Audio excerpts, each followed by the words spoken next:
Hey, folks, and welcome back to another episode of the Zweig Letter Podcast. I'm your host, Randy Wilburn. I'm excited to be with you as always.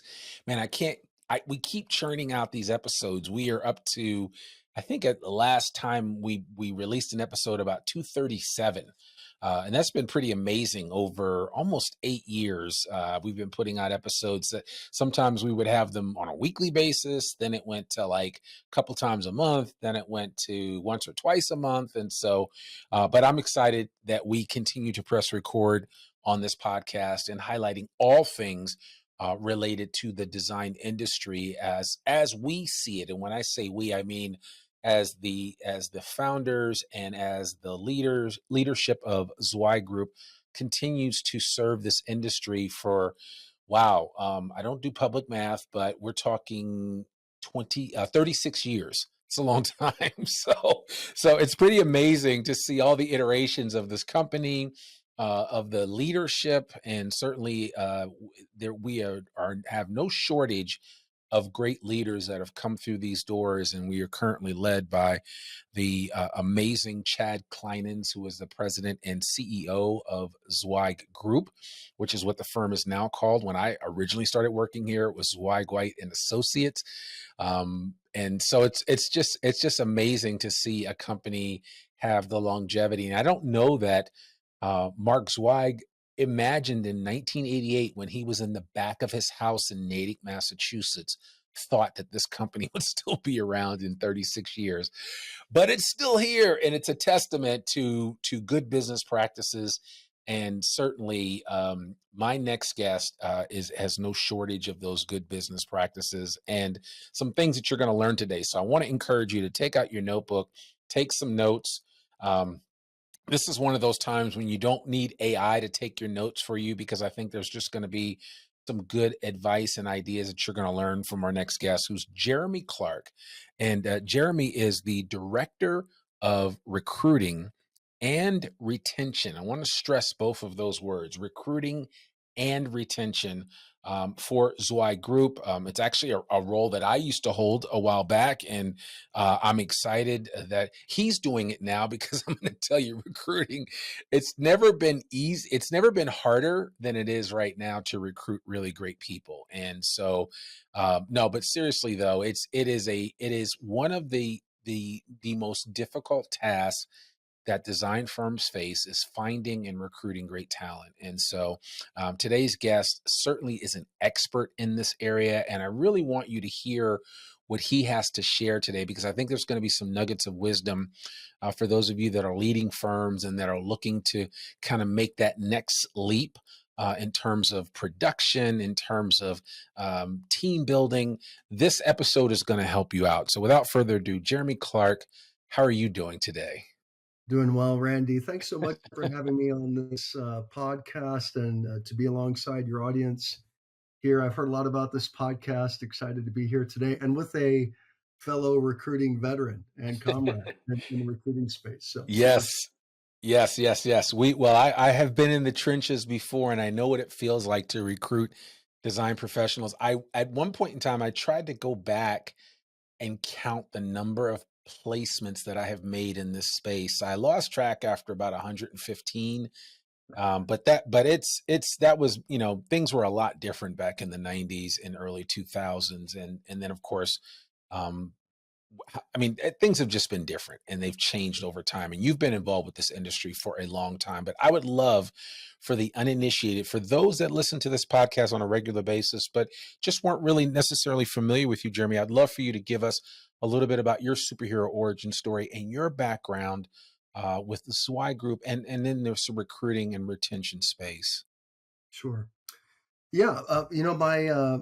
My background begins with I'm a combat vet from the Air Force, and was fortunate to be part of that remarkable organization years ago, and to get my education and training through the Air Force and the Air Military University, and to come out into the business world and apply that training. I'm a former F-15 test platform guy with the Air Force. And so I didn't translate that into the civilian sector at all, but was really fortunate to land a gig with Rockwell Collins Aerospace as a recruiter early on in my civilian career, and then from there to join Walmart corporate as their executive recruiting manager for a number of years, and then eventually roads led to Mark Zweig and to Zweig White at the time, and had a lunch with Mark Zweig, and he was just beginning to reinvent his recruiting advisory area and invited me to be part of that. And spent some time with Zweig White at the time, and then began my own recruiting firm. Emissary was really privileged to have a successful recruiting firm for 10 plus years. Ended up selling that and coming back to Zweig Group now as a boomerang and working alongside Chad Kleinens and some other familiar faces and getting to know some new ones. So I've come full circle now and happy to be back inside a Zweig Group polo shirt and ball cap and doing recruiting for Zweig Group. They're an amazing firm, great, smart group of people. No 2 days are the same, for sure. Yeah. No, I mean, that's a lot to unpack there. First, I want to just say thank you for your service to this great country and for the time and sacrifice you put in the Air Force. I really appreciate that. And I'm sure working in any of the four branches of the military, you learn so much that is applicable in the business community, in the business space. So I certainly appreciate the time and effort that you put into that, and be interested to see what lessons translated over to the whole recruitment and retention as we unpack this conversation. I think I remember reading that you did spend some time at Walmart, which a lot of people do that live in Northwest Arkansas, where we both are. So for the podcast listeners, both Jeremy and myself live in Northwest Arkansas, which I think is the greatest area of the country. It's the heartland. I'm a shameless fanboy for Northwest Arkansas. And honestly, and I tell this story all the time, when Mark originally came back to me and asked me if I'd come back to the company, I was like, sure, but I'm never moving to Arkansas. And I could say that to Mark because we've been good friends since 97. And, it took a while, and he convinced my wife that this area was not as bad as you think. Just need to come check it out for yourself. And we did. And within 3 months, we moved here. And so I say all that to say is that Northwest Arkansas is a great place to live. It's a great place to build a business. And what Chad and the rest of the advisory team at Zweig Group are doing right now is simply incredible.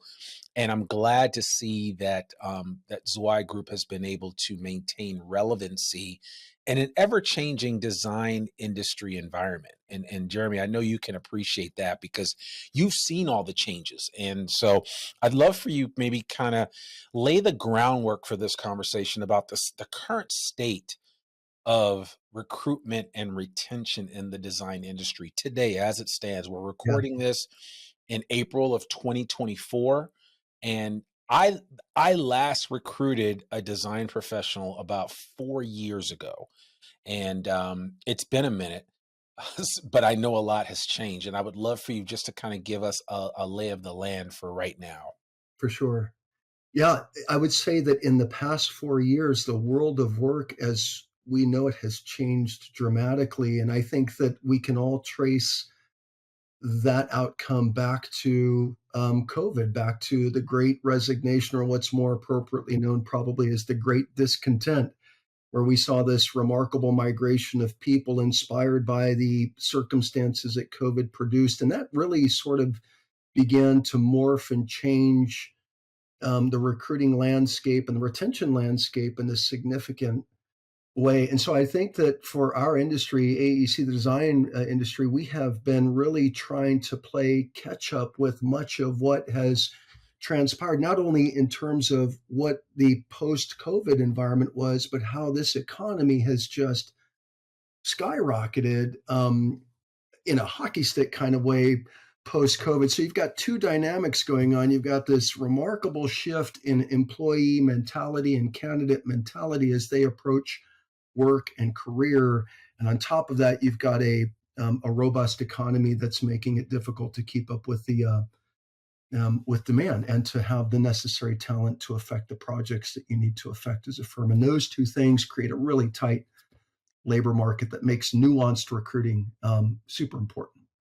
So, Yeah, and to your point, one of the other things that I think creates an even more unique problem for our industry is the lack of young people going through and getting their engineering and architectural degrees, landscape architect degrees, planning degrees. We don't have enough people matriculating through those programs, even at the best of colleges and universities in this country. It's something that what I have told design firm leaders is that you want to promote your next engineer or architect, you need to go to the elementary schools and the middle schools and the high schools and promote a career in the design industry. Am I correct in Uh, saying this? yeah, absolutely. I think that yeah, that's such a great point that you make, Randy. Added to that, even, there is a remarkable exodus of individuals who are retirement age in the industry now. And so you've got this uh, this massive outgoing of people, a trickling effect on the incoming side, and that's just exacerbating the whole issue. And so I really think it makes sense to begin placarding this industry as a strong industry of choice to would be students, would be college students, as early as possible.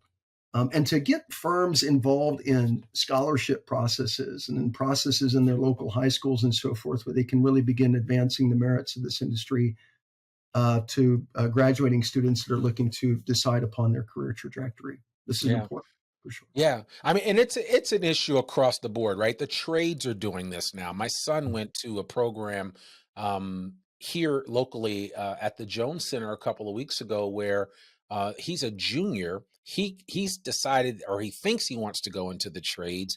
So electrician, plumbing, HVAC, sheet metal. And they just have such a huge need that they now have, and I don't know if you've heard of this, Jeremy, they have a draft. So senior high school students now, especially in this area, but what I understand is that this is not unique to Northwest Arkansas. They're doing this in other parts of the country now, that construction and other design firms have gotten together and are drafting young people out of high school into training programs that will then allow them to matriculate into full-time jobs in said profession. So be it electrician, plumbing, HVAC. I mean, everything that I just mentioned, and construction management. They're all taking kids through these programs now. And honestly, you know, you could theoretically say, make the leap and say design firms could do something along those lines as well, because typically we in the design industry are a step or two behind the construction industry, right? Yeah, In yeah, terms of how they do things, that. And completely. so I think that as engineering and architectural firms, I get it that you're trying to put out fires and solve problems for the clients that are right in front of you. But you also have to take that big picture approach and step back and say, what could we be doing creatively to engage the next generation of employees that could potentially work for me? You're a 20-person firm now. You want to be an 80-person firm in the next 5 to 10 years. What's that going to look like? Right, right. Yeah, the old crusty ways of recruitment where, you just sort of sit back and wait for some resume to hit your inbox or whatever, your MO might be, that died on the vine a long time ago, or it should have. And so what's really critical to being successful in today's recruiting climate, and in particular in AEC, is innovation, creativity, and being willing to do things that are somewhat or unorthodox or innovative, experiential in terms of getting good talent. So, um, Yeah. So what have you noticed since you got back in this space and really focused on what the needs are here within the design industry? What have you noticed like in the last, I don't know, maybe, 18 to 24 months? I mean, in terms of, are you finding certain positions versus others are fillable faster?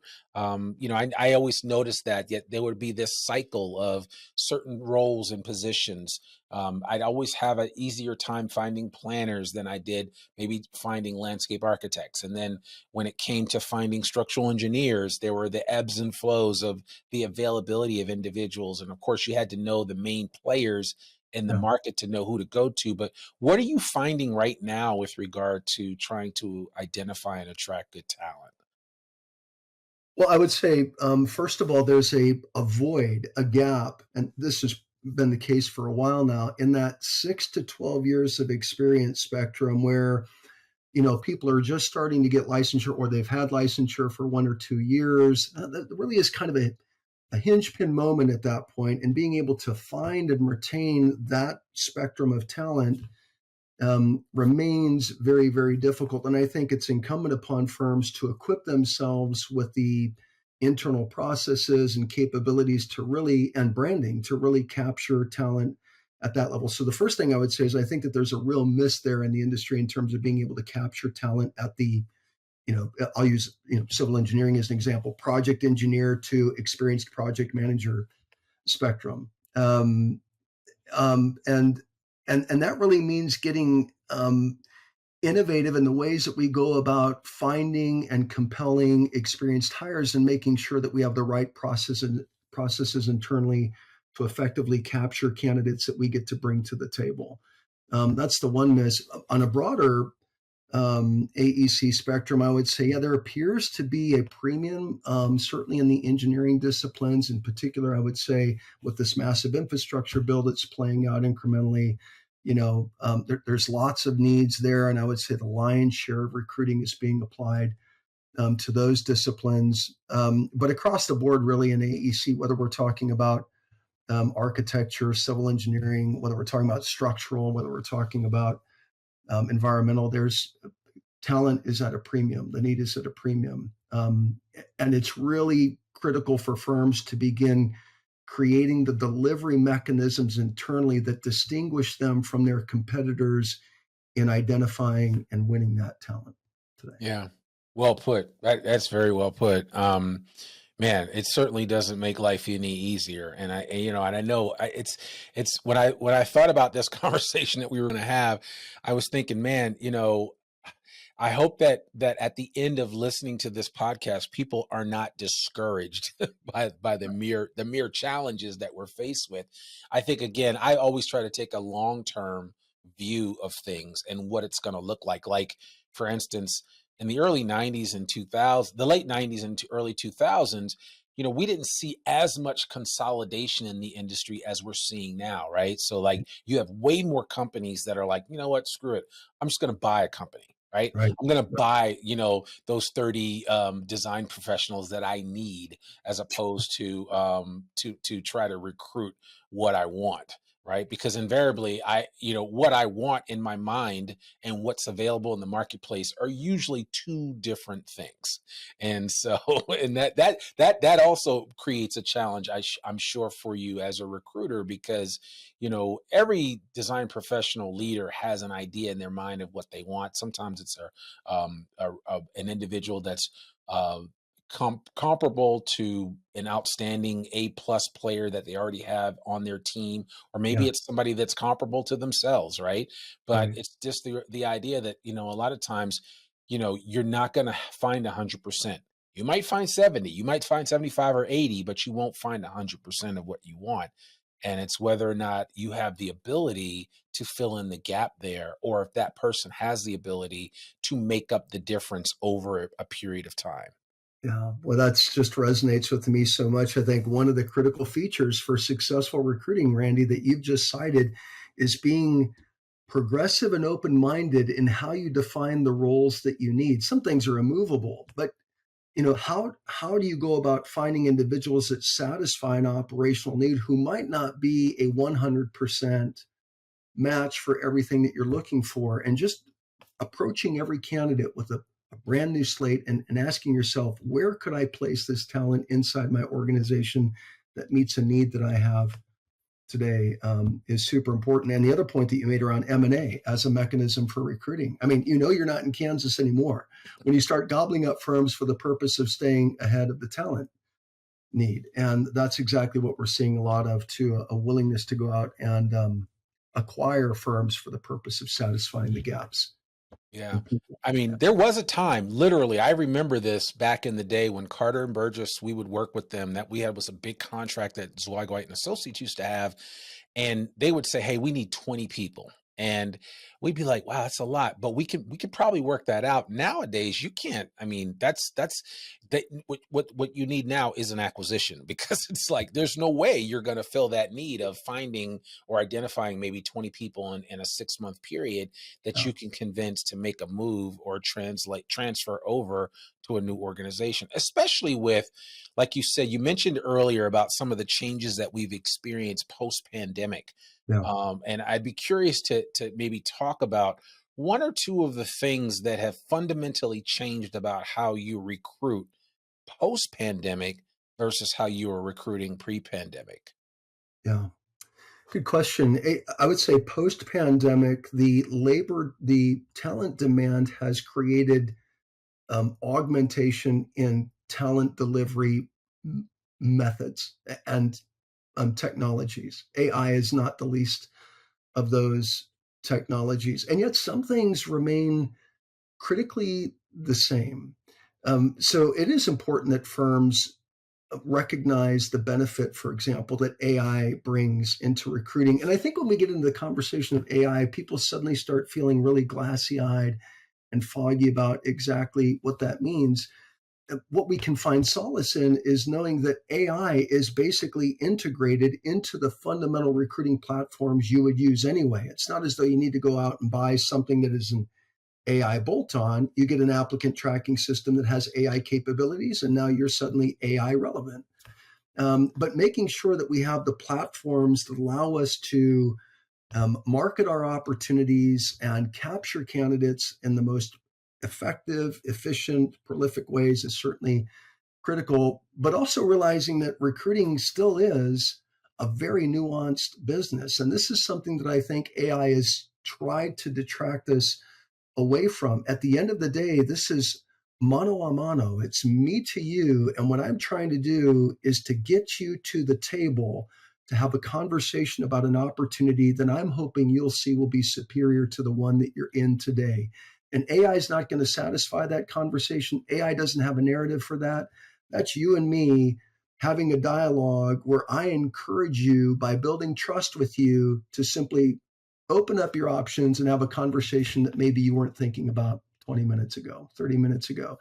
And I think we as firms and firm leaders need to really be willing to put ourselves in a position where we make those conversations more commonplace and take advantage of those conversations. So let's get rid of some of the crusty, static, old world ways of doing things. And I've done a presentation at our Principals Academy a couple of times, and one of the segments is called "Just Get Them to the Bleeping Table." And that's really what recruiting is about. Just get said candidate to the table and develop that candidate from there. And I think we're missing that in the automation that we've become kind of geeked out about over the last year, 2 years. Yeah, and those are all amazing points. And what I kind of hear you saying, and it sounds like things have not changed, is that there has always been an effort to just get somebody to the table, to just get a hiring manager to make a phone call and have a conversation. It's that age old question of, well, what if they're not looking? They're not looking. Right. That just about everybody, like when I came back to Swag in the early teens, so 13, 14, 15, 16, and I was recruiting, I would tell hiring managers right off the bat, they're not looking. They don't Right. want to move. Well, why don't I want to talk to them? Well, it's because you got to be able to sell the opportunity. Is it Right. compelling enough for them to even want to think about potentially making a move from one place to another?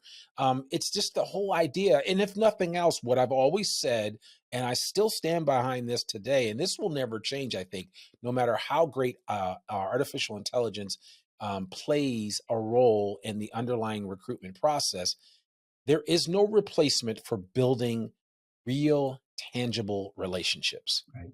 Right. That's exactly right, for sure. And when you can find that resource internally or as a partner who knows how to get to the table with premier talent, you've solved 90% of the issue, because you're right. 75% of the talent that's out there is not looking. They're passive talent. The 25% that are looking, at the risk of maybe offending some people that are looking, there's question marks about. You just don't know what you don't know. And so the preeminent strategy has to go about finding the people in the most relevant context, performing the most relevant functions in the relevant firms, and getting them to the table and discovering the tool and the resource internally that can accomplish that end is the Rosetta Stone. That's a remarkable resource inside any firm or a partner for any firm. And that remains the game-changing element to recruiting to this day, regardless of AI. For Yeah. sure. And actually, I remember for a while there with the TPA and doing the recruitment portion, the whole thing that I would focus on is relationship building, Right. just building that muscle, right? So think of relationship building like a muscle you want to build in the same way you'd want washboard abs. Right. You've got to work that thing out on a regular basis. I say that just because every guy wants washboard abs, but even women want, they want that flat stomach and everything. So I think that's something that we can all appreciate. You have to exercise that muscle For of sure. building relationships, of reaching out to people. I do this thing now, and it's just called I call it like chat roulette, but other people call it like 6-minute connections.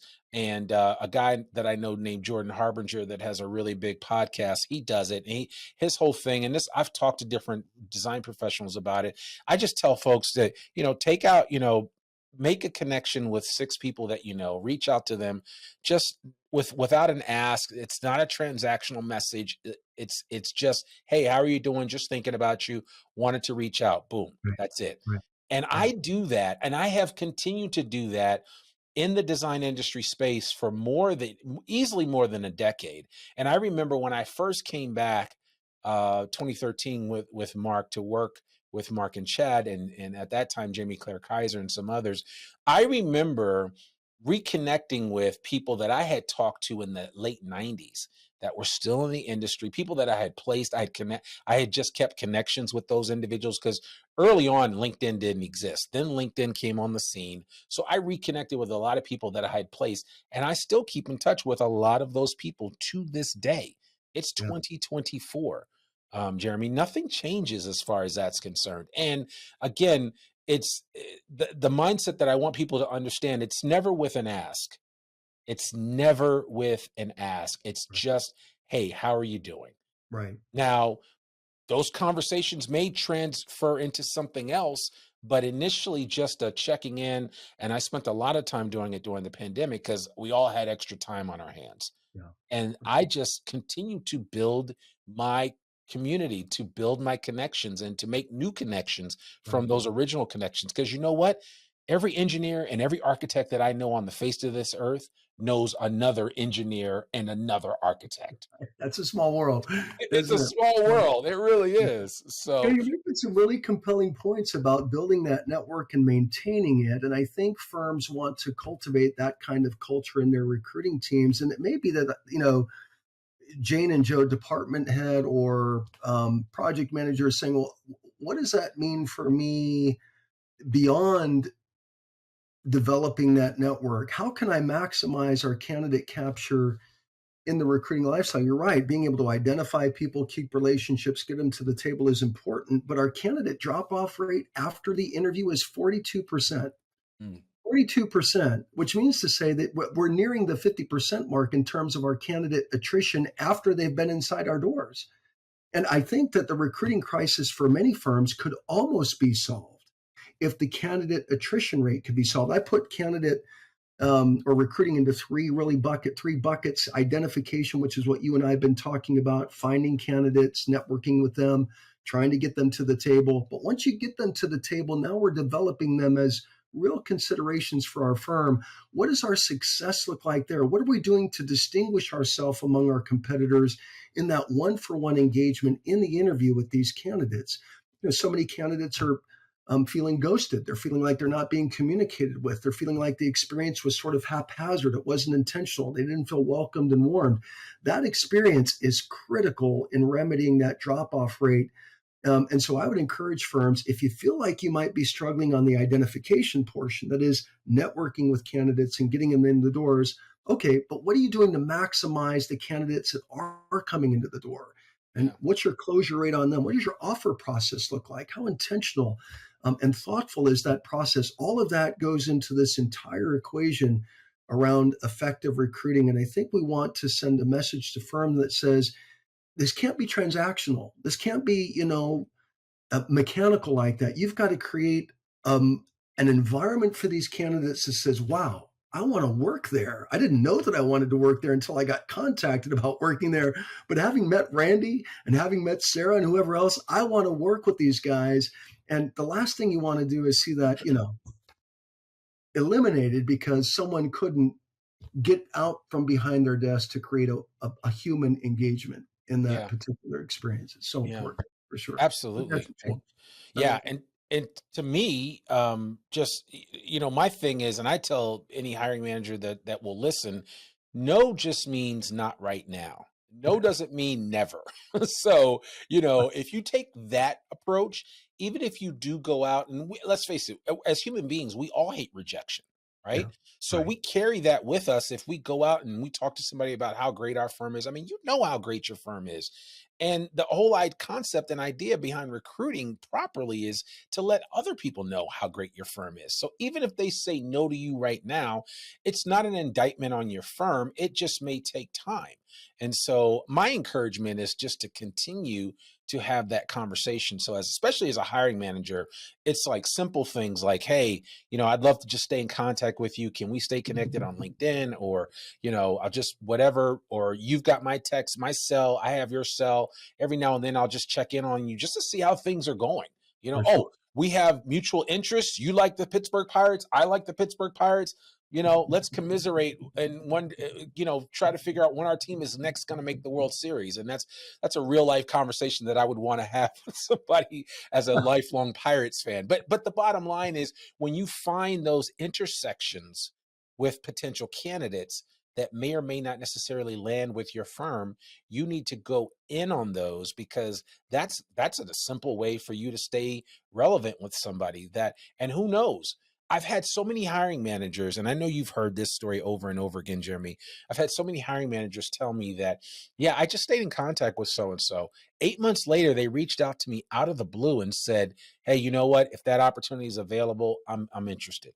Yeah. Yeah. Boy, so important. There are things that we can't control in the process, right? You can't, you just can't. That's one of the frustrating things about recruiting. But there are things that we can control. And my encouragement to firms and firm leaders is to look at their processes, look at their recruiting programs and say, what are the things in this ethos that we can control and how good are we at what we do in those elements? And again, I would encourage them to break it down across those three rubrics: identifying talent, developing that talent as candidates, and then thirdly, acquiring that talent in the offer and onboarding process. Identification, development, and acquisition. You separate those things out, you start saying, what does our offer process look like? What does our interview process look like? What does our sourcing and reach out process look like? And start making real headway into fixing those things. We can control those. And notice, AI has nothing to do with maybe on the candidate identification side. Yeah. But those are some real world recruiting tactics that, in my mind, make all the difference in an effective recruiting program. Yeah, you're absolutely right. And as I'm thinking about this now, I'd be curious in terms of the way that Zweig Group today is processing and helping clients through their recruitment process.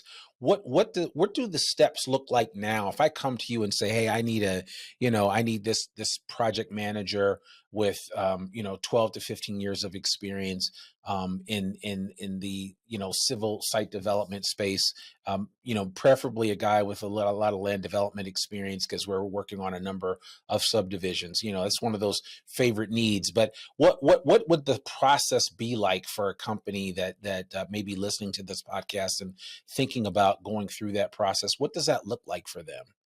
Yeah, it would obviously be, I think there's an approach there from an advisory perspective, and Randy, you can appreciate this.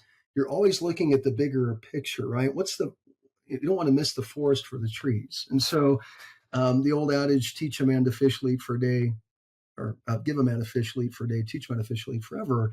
I think you want to approach recruiting that way and say, let's talk about that particular need, but let's look at your broader candidate delivery methods? Are there things that we can look at from a recruiting program perspective and help you improve upon as part of this overall engagement? That's an immediate need in most cases, and so you don't want to um, get derailed too far with that. But in terms of candidate acquisition, yeah, you're gonna hear a sentiment that says, okay, what's the preferred profile that we're looking for? What's the geographic limitations? What's our salary offering look like? Let's get all of the specifics out of the way and figure out really and truly where it is that we want to go fishing for this particular candidate. And remember, let's keep our mind open and our eyes open for the kind of talent that can be game changers that might be peripheral to that profile slightly. And then let's begin talking about what our process for developing them as candidates looks like internally to make sure we're maximizing our opportunity once we get them to the table. So surely, an engagement with us, a depiction of the overall profile, a really committed, meticulous sourcing effort to find the right candidates, helping those clients then to create selection processes that bring the candidate through the finish line, and then helping to put forward a marriage-worthy proposal in the form of an offer strategy that gets them through the tape. That's kind of what that holistic engagement would look like. But again, behind that, what I'm saying to the client is, what does your recruiting program look like? Let's fix this issue today and let's get someone through the tape for you today. But let's look broader at what that entire delivery system looks like. And I would say to you that there's a remarkable uptick in that. I would say 50% of my advisory is tied to recruiting program development. And then on the flip side of that, retention programs as well. There's a push in those things. I love that. So on that, since you already mentioned it, let's talk a little bit about the retention piece, right? Because half the battle is, well, it's more than half. It's like 75% of the battle is finding good people. The other half of the battle, or portion of the battle, is keeping really good people. Yeah. Talk about what that looks like in this day and age of such an engaged marketplace where I can connect with and learn about anybody in any way, shape, or form online in an instant. Whereas before, you and I both know that there was a certain amount of sleuthing involved, and you had to put on your Sherlock Holmes hat to identify people that were doing what you needed done. Nowadays, it's kind of in your face for the most part, and the technology has made information available. How do firms protect what they have from a retention perspective so that they're not losing out to those recruiters like yourself that are actually quite deft at identifying really good talent that may want to consider other opportunities? For sure, man. That's such a great question. The retention issue is solved, I think, to a significant extent when the recruiting issue is solved, and the recruiting issue is solved to a significant extent when the retention issue is solved. We'll never reach, utopian, scenario with either of those things. But to the extent that I'm effective at recruiting, to that extent, I should expect to be effective at retention because I'm bringing the right people in, and I'm bringing the right people in through a grid that carefully and appropriately assesses those individuals for their fit within the organization. So my first strategy for retention is, what does your interview question sound like? Are you asking people what their spirit animal is? Or are you asking them about how they, work through conflict? How deep are we getting to understand a true candidate profile and whether or not that profile matches with our program and our firm? And I think that's the beginning point. But what's happened post-COVID and in this great discontent environment that I've mentioned before, as I said, the world of work has changed. And I think what companies are trying to do to keep up with the clip of that is create every half-baked perk they can to incentivize people to come aboard. I mean, there's some wacky things being offered to candidates to bring them over and to keep them glued to the firm. The problem is they're not long runway benefits. They're perks that create a bit of an interest at the outset, but once that interest is satisfied, it begins to fade, and you're back onto that treadmill again. So my encouragement is really look at your benefits and make sure that you're providing long runway benefits for long runway employees. So, for example, I'm not sure pet insurance or bring your pet to work day is a long runway benefit, right? And if I'm getting if I'm losing a person or not over the basis of whether or not I provide pet insurance, I'm not really sure that's I'm not really sure that's a person that would have been here for the long term anyway. So I want to create benefits that resonate with the hearts and minds of my people. And if you look at statistics, the central benefits that people are looking for are security and health and wellness. Yep. That's it. That's my life. So what does my medical coverage look like? What's my premium going to cost? What's my career advancement opportunity? And what's my security in terms of retirement options, profit sharing, et cetera, et cetera. So eliminating some of the dross around these half-baked perks that have evolved since, the post-COVID hockey stick, and getting back to the business of creating real anchoring retention mechanisms accompanied by a careful assessment process in the recruiting effort, I think is probably key to the retention crisis. They're both crises, but we've got to get back to the basics of offering fundamental core benefits to our people, and not getting caught up in keeping up with the Joneses and every trendy benefit that comes down SHRM's pipeline. So Yeah, I'm glad you mentioned it that way, and you're absolutely right. I mean, it's an investment of time and research for you to know what moves your people, right? And if you're a firm of 45 folks, you only have to talk to 44 other people to determine what moves the needle for them. Once you understand that, then you start to make some fundamental changes to make sure that you are thinking ahead, right? Because yeah, nowadays I say to people, we not only need to be looking ahead, we need to be looking ahead, but also around the corner. right. Because think about it, Jeremy. I mean, AI came out of nowhere less than 2 years ago, and it has fundamentally changed our life. Yes, I get it. People were talking about AI, and I remember Minority Report and all these great movies that were like preconditioned us to what the future was going to hold. And nowadays they say, hey, you should just read sci-fi because that will prepare you for what the future is going to be. But the thing about it is, not only do we need to be thinking ahead, we need to be thinking around the corner. What's coming up next? And as you start to relate to that within the confines of your organization and the way that you're structured and how you run things, it gives you an opportunity to kind of start thinking about what are better ways for me to serve the needs of my most important client, which are your staff. Yeah. They are your most important, because you can't serve your most important client unless you take care of the people that serve your most important client. Amen to that. Yeah. On the subject of surveying your people, I think that's what Zwei Group has always endeavored to do. Let us do some of the heavy lifting for that to the surveys and reports that we provide, so you can get a clear idea of what broad employee sentiment is in this industry, the things that are important. And so we have a lot of that data available. That doesn't negate the need to do that internally in your own firm. In fact, I think it only punctuates the need to do that in your own firm as well. But there's so much.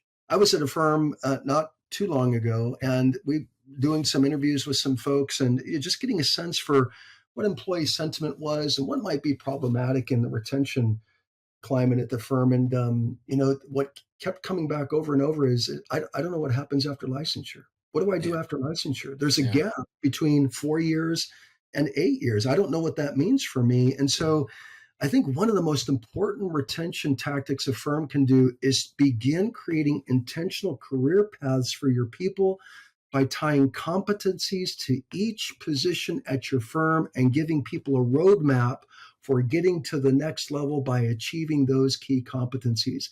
And when you can do that, you begin anchoring people like fence posts down a row along the course of their career path. And they realize, I can see the end of the fence line for me. I don't need to go to another firm to find out what I could do in my career. I can see that clearly in my career here. So creating those real anchoring competencies and incremental progression opportunities creates not only retention, but career pathing, succession planning. Um, it's just a super important process. And what's happened post COVID and inside this very tight labor market is that compensation structures have gone out the door, right? yeah. They've gone out the door. And so we've got to start making some changes to all of that. Absolutely. Absolutely. No, I mean, it's, yeah, I mean, you bring up so many good points, and there's just a lot of little things that companies can do. I know sometimes when people, if somebody listening to this conversation as a firm leader, maybe you're a hiring manager that has been kind of found yourself stuck in the doldrums of recruiting. Yeah, It's not so much it's not so much that there's one thing that's going to solve all your problems. It's doing the little things over and over again yeah, with excellence that's going to get you to that place where you're really going to start to have some success. So say for instance, you're the kind of firm when you recruit an individual, you have to have everybody at the table to meet with them, and go through this whole star chamber approach of recruiting, which I've always said is like the death knell. I mean, you don't need to do that. It doesn't take that much to right. decide you want to hire it. I get it. You know, Elon Musk liked to interview everybody through the process, especially when he was hiring. But that, he's hiring rocket scientists, and not to diminish the skill set and abilities of design professionals, but it's not that difficult. And I think firms sometimes make it too difficult, and that is the log jam that slows up their ability to move quickly at a moment's notice when the Yeah, right person comes. And you don't sit around saying, well, Joe and Susan are out of town with a client, so we can't really do anything right now. And then that moment in time where all the stars aligned and you could have hired that professional go away because you wait for Joe and Susan to get back in town to meet with everybody, and you can't make a decision. yeah, And that happens all the time. I mean, I've seen that happen, and for sure. I can tell you, I don't have enough fingers to hold up the number of candidate deals that I had fall through just because of the inability for one or two people to make a solid, firm decision without necessarily needing the buy-in of a whole group of folks. Yeah, yeah. Great observation. Speed, accuracy, communication, all of that are the core features to an effective recruiting program. AI plays a fundamental part in that, and I certainly don't want to devalue that at all. But I think we want to make sure that we let AI be a complement to what we're doing in that human to human exchange, and to maximize its potential where we can, while recognizing there are some things that we can do at the ground floor that are really polished approaches to recruiting, the things that you're talking about. Get a tightened process down. Um, you know, be empathetic in that recruiting experience. Put forward a good, solid presentation of your firm, and create marriage worthy proposals when the offer comes around. I mean, just do things well. Do things Yeah. well. Yeah, I love that. Marriage worthy proposals. So that's good. All right. Well, this has been awesome. I think there's been a lot of information shared today, Jeremy, and this was really helpful. We're gonna have to, I don't want to put a period on this conversation. I'd like to put a comma because I do think it's worth coming back and revisiting this maybe in the fall and having a further conversation about this. For people that want to learn more about Zweig's recruitment processes and the services of your team and how all these things work, or just about some ideas off of you, what's the best way for people to get in touch with you?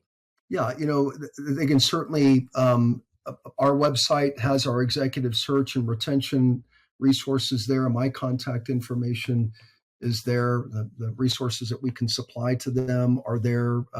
I could obviously connect with anybody directly to offer help if they want to reach out to me via Yeah. email or phone call. Yeah, We'll put all of that in the show notes. So anybody listening to this episode, obviously you can go to zweiggroup.com. It's the easiest way for you to connect with Jeremy and his team. But I'll make sure I put Jeremy's direct email on the show notes, a phone number, all that good stuff, and his LinkedIn profile, so you can check him out and see that he is the real deal.